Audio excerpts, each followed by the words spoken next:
Dua Raja-Raja pasalnya yang ke-13. Dalam tahun ke-23 zaman Yoas bin Ahazia, Raja Yehuda, Yoahas, anak Yehu, menjadi raja atas Israel di Samaria. Ia memerintah 17 tahun lamanya. Ia melakukan apa yang jahat di mata Tuhan, dan ia hidup menuruti dosa Yerobeam bin Nebat, yang mengakibatkan orang Israel berdosa pula. Ia tidak menjauhinya. Sebab itu bangkitlah murka Tuhan terhadap Israel, lalu diserahkannyalah mereka ke dalam tangan Hazael, Raja Aram, dan ke dalam tangan Ben-Hadad, anak Hazael, selama zaman itu. Tetapi kemudian Yoahas memohon belas kasihan Tuhan, dan Tuhan mendengarkan dia, sebab ia telah melihat bagaimana beratnya orang Israel ditindas oleh Raja Aram. Tuhan memberikan kepada orang Israel seorang penolong, sehingga mereka lepas dari tangan Aram dan dapat duduk di kemah-kemah mereka seperti yang sudah-sudah. Hanya mereka tidak menjauh dari dosa-dosa keluarga Yerobeam, yang mengakibatkan orang Israel berdosa pula, melainkan mereka terus hidup dalam dosa itu. Juga patung Asyera masih berdiri di Samaria. Sebab tidak ada laskar ditinggalkan pada Yoahas, selain dari 50 orang berkuda dan 10 kereta dan 10.000 orang berjalan kaki. Sebab Raja Aram telah membinasakan mereka dan meniupkan mereka seperti abu pengirikan. Selebihnya dari riwayat Yoahas dan segala yang dilakukannya dan kepahlawanannya, bukankah semuanya itu tertulis dalam kitab sejarah Raja-Raja Israel? Kemudian Yoahas mendapat perhentian bersama-sama dengan nenek moyangnya, dan ia dikuburkan di Samaria. Maka Yoas, anaknya, menjadi raja menggantikan dia. Dalam tahun ke-37 zaman Yoas, Raja Yehuda, Yoas anak Yoahas, menjadi raja atas Israel di Samaria. Ia memerintah 16 tahun lamanya. Ia melakukan apa yang jahat di mata Tuhan. Ia tidak menjauh dari segala dosa yang disuruh Yerobeam bin Nebat dilakukan orang Israel, tetapi terus hidup dalam dosa itu. Selebihnya dari riwayat Yoas dan segala yang dilakukannya dan kepahlawanannya, bagaimana ia berperang melawan Amazia, Raja Yehuda, bukankah semuanya itu tertulis dalam kitab sejarah Raja-Raja Israel? Setelah Yoas mendapat perhentian bersama-sama dengan nenek moyangnya, maka duduklah Yerobeam di atas tahta ayahnya. Dan Yoas dikuburkan di Samaria di samping Raja Israel. Ketika Elisa menderita sakit yang menyebabkan kematiannya, datanglah Yoas, Raja Israel, kepadanya dan menangis oleh karena dia. Katanya, "Bapakku, Bapakku, kereta Israel dan orang-orangnya yang berkuda." Berkatalah Elisa kepadanya, "Ambillah busur dan anak-anak panah." Lalu diambillah busur dan anak-anak panah. Berkatalah ia kepada Raja Israel, "Tariklah busurmu." Lalu ia menarik busurnya, tetapi Elisa menaruh tangannya di atas tangan raja, serta berkata, "Bukalah jendela yang di sebelah timur." Dan ketika dibukanya, berkatalah Elisa, "Panahlah." Lalu dipanahnya. Kemudian berkatalah Elisa, "Itulah anak panah kemenangan daripada Tuhan, anak panah kemenangan terhadap Aram. Engkau akan mengalahkan Aram di Afek sampai habis lenyap." Sesudah itu berkatalah ia, "Ambillah anak-anak panah itu." Lalu diambilnya. Setelah diambilnya, berkatalah Elisa kepada Raja Israel, "Pukulkanlah itu ke tanah." Lalu dipukulkannya 3 kali, kemudian ia berhenti. Tetapi gusarlah abdi Allah itu kepadanya, serta berkata, "Seharusnya engkau memukul 5 atau 6 kali. Dengan berbuat demikian, engkau akan memukul Aram sampai habis lenyap. Tetapi sekarang, hanya 3 kali saja engkau akan memukul Aram." Sesudah itu matilah Elisa, lalu ia dikuburkan. Adapun gerombolan Moab sering memasuki negeri itu pada pergantian tahun. Pada suatu kali orang sedang menguburkan mayat. Ketika mereka melihat gerombolan datang, dicampakkan merekalah mayat itu ke dalam kubur Elisa, lalu pergi.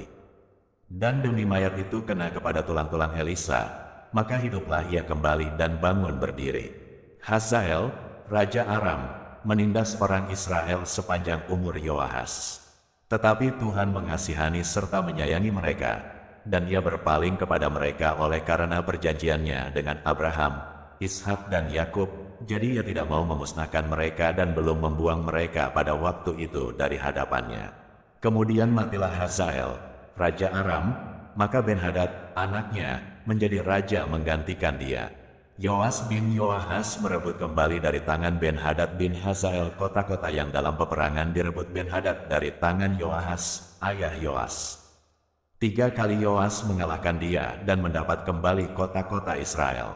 2 Raja-Raja pasalnya yang ke-14. Dalam tahun kedua zaman Yoas bin Yoahas, Raja Israel, Amazia, anak Yoas Raja Yehuda menjadi raja. Ia berumur 25 tahun pada waktu ia menjadi raja dan 29 tahun lamanya ia memerintah di Yerusalem. Nama ibunya ialah Yoadan dari Yerusalem. Ia melakukan apa yang benar di mata Tuhan, hanya bukan seperti Daud, bapa leluhurnya. Ia berbuat tepat seperti yang diperbuat Yoas, ayahnya.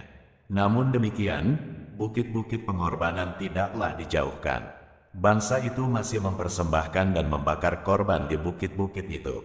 Segera sesudah kuasa kerajaan itu kokoh di tangannya, dibunuhnyalah pegawai-pegawainya yang telah membunuh raja, yaitu ayahnya. Tetapi anak-anak para pembunuh itu tidak dihukum mati olehnya, seperti yang tertulis dalam kitab Taurat Musa, di mana Tuhan telah memberi perintah, janganlah ayah dihukum mati karena anaknya, janganlah juga anak dihukum mati karena ayahnya, melainkan setiap orang harus dihukum mati karena dosanya sendiri. Ia mengalahkan Edom di lembah Asin, 10.000 orang banyaknya, dan merebut Sela dalam peperangan itu. Lalu dinamainyalah kota itu Yokteel, begitulah sampai hari ini. Pada waktu itu Amazia menyuruh utusan kepada Yoas bin Yoahas bin Yehu, Raja Israel, mengatakan, mari kita mengadu tenaga. Tetapi Yoas, Raja Israel, menyuruh orang kepada Amazia, Raja Yehuda, mengatakan, rumput duri yang di Gunung Libanon mengirim pesan kepada pohon aras yang di Gunung Libanon. Bunyinya, berikanlah anakmu perempuan kepada anakku laki-laki menjadi istrinya. Tetapi binatang-binatang hutan yang ada di Gunung Libanon itu berjalan lewat dari sana, lalu menginjak rumput duri itu. Memang engkau telah mengalahkan Edom, sebab itu engkau menjadi tinggi hati. Cukuplah bagimu mendapat kehormatan itu dan tinggallah di rumahmu. Untuk apa engkau menantang malapetaka, sehingga engkau jatuh dan Yehuda bersama-sama engkau? Tetapi Amazia tidak mau mendengarkan, sebab itu majulah Yoas, Raja Israel, lalu mengadu tenagalah mereka, ia dan Amazia, Raja Yehuda, di Bet-Semes yang termasuk wilayah Yehuda. Yehuda terpukul kalah oleh Israel, sehingga masing-masing lari ke kemahnya. Yoas, Raja Israel menangkap Amazia, Raja Yehuda, anak Yoas bin Ahazia, di Bet-Semes. Lalu Yoas masuk ke Yerusalem, dan membongkar tembok Yerusalem dari pintu gerbang Efraim sampai ke pintu gerbang sudut, 400 hasta panjangnya. Sesudah itu ia mengambil segala emas dan perak dan segala perkakas yang terdapat dalam rumah Tuhan dan dalam perbendaharaan istana raja, juga orang-orang Sanra. Kemudian pulanglah ia ke Samaria. Selebihnya dari riwayat Yoas, apa yang dilakukannya dan kepahlawanannya dan bagaimana ia berperang melawan Amazia, Raja Yehuda, bukankah semuanya itu tertulis dalam kitab sejarah Raja-Raja Israel? Kemudian Yoas mendapat perhentian bersama-sama dengan nenek moyangnya, dan ia dikuburkan di Samaria di samping Raja-Raja Israel. Maka Yerobeam, anaknya, menjadi raja menggantikan dia. Amazia bin Yoas, Raja Yehuda, masih hidup 15 tahun lamanya sesudah matinya Yoas bin Yoahas, Raja Israel.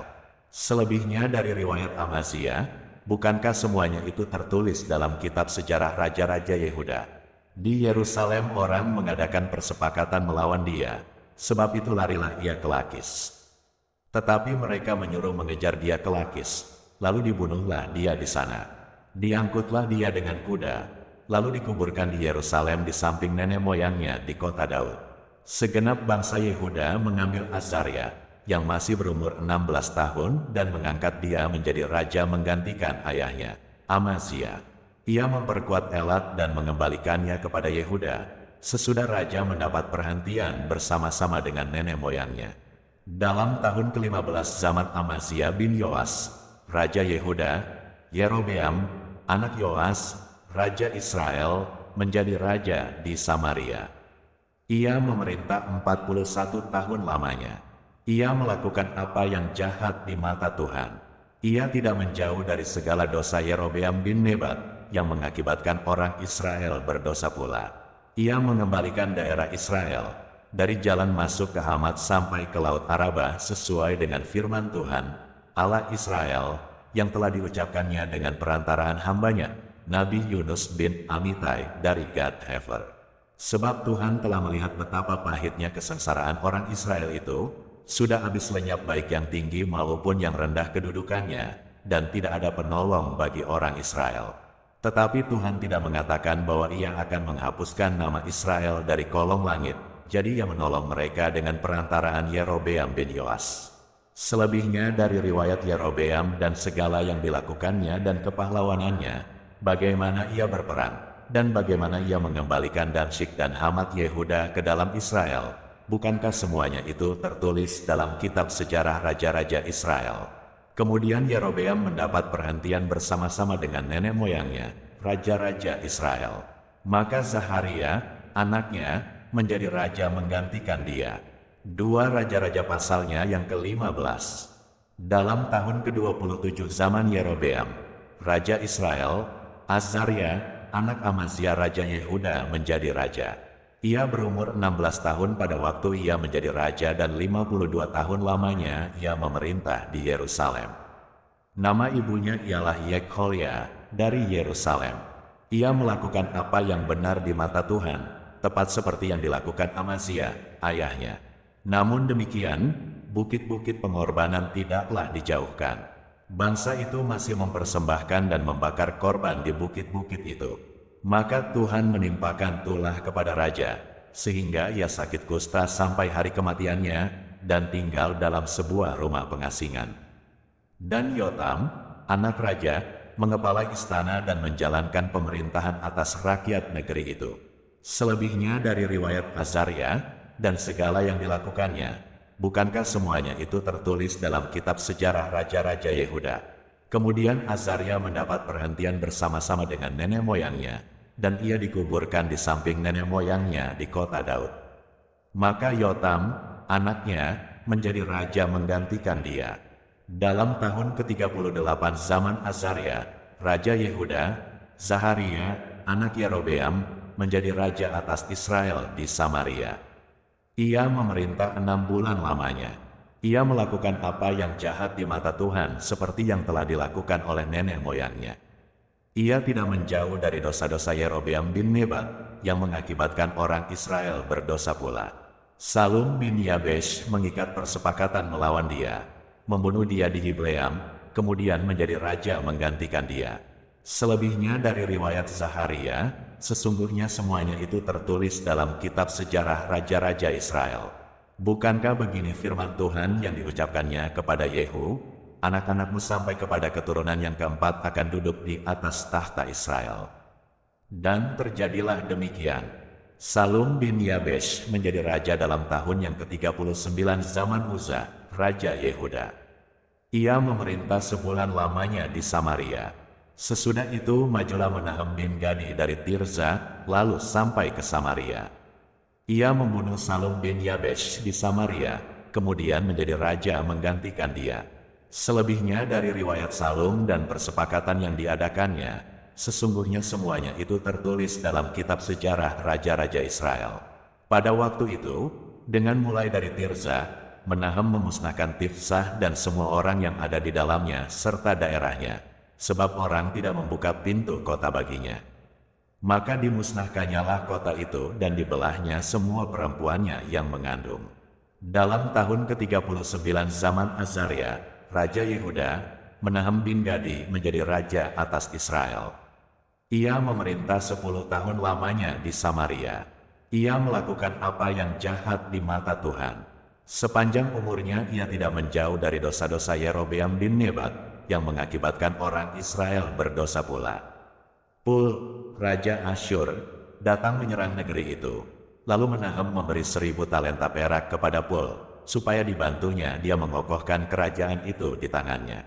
Menahem mengeluarkan uang ini atas beban Israel dan atas beban semua orang yang kaya raya untuk diberikan kepada Raja Asyur, 50 shikal perak dari setiap orang. Lalu pulanglah Raja Asyur dan ia tidak tinggal di sana, di negeri itu. Selebihnya dari riwayat Menahem dan segala yang dilakukannya, bukankah semuanya itu tertulis dalam kitab sejarah raja-raja Israel? Kemudian Menahem mendapat perhentian bersama-sama dengan nenek moyangnya. Maka Pekahya, anaknya, menjadi raja menggantikan dia. Dalam tahun ke-50 zaman Azaria, Raja Yehuda, Pekahya, anak Menahem, menjadi raja atas Israel di Samaria. Ia memerintah 2 tahun lamanya. Ia melakukan apa yang jahat di mata Tuhan. Ia tidak menjauh dari dosa-dosa Yerobeam bin Nebat yang mengakibatkan orang Israel berdosa pula. Lalu perwiranya, yakni Pekah bin Remalia, mengadakan persepakatan melawan dia dan membunuh dia di Samaria di puri istana raja. Beserta dia ada Argob dan Arye serta 50 orang dari Bani Gilead. Dibunuhnyalah Pekahya, kemudian menjadi raja menggantikan dia. Selebihnya dari riwayat Pekahya dan segala yang dilakukannya, sesungguhnya semuanya itu tertulis dalam kitab sejarah raja-raja Israel. Dalam tahun ke-52 zaman Azaria, Raja Yehuda, Pekah bin Remalia menjadi raja atas orang Israel di Samaria. Ia memerintah 20 tahun lamanya. Ia melakukan apa yang jahat di mata Tuhan. Ia tidak menjauh dari dosa-dosa Yerobeam bin Nebat yang mengakibatkan orang Israel berdosa pula.